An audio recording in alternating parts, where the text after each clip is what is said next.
So yeah, the first question that arrives to your mind is how to navigate Blender. This may seem pretty intimidating, but it is not actually the way you think it is. So let's start with number one, the 3D viewport.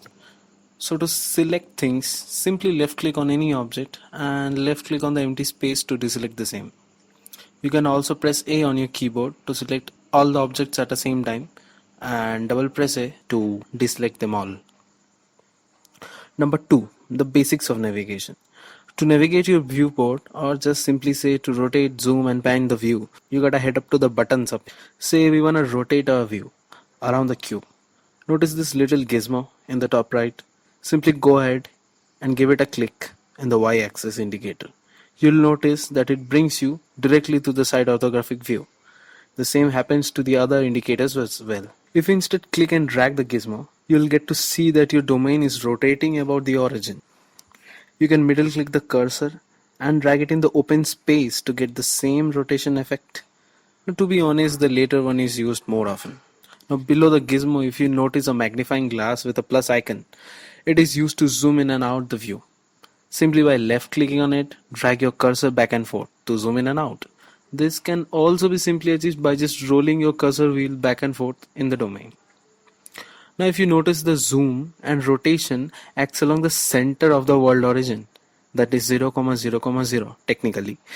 If you want to change it, or let's just say pan your view, left click onto this hand and drag your cursor wheel.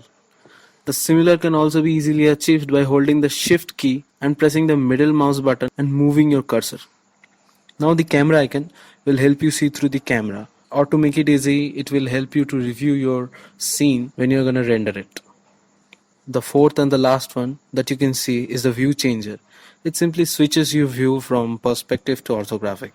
The basic difference between the two is perspective is more realistic to the real world, whereas orthographic is a bit more unrealistic, but it's angled perfectly and flattens your scene basically. So I guess that's it for this video. I don't want to stretch it much long. If you face any problem, you can ask me in the comment section below.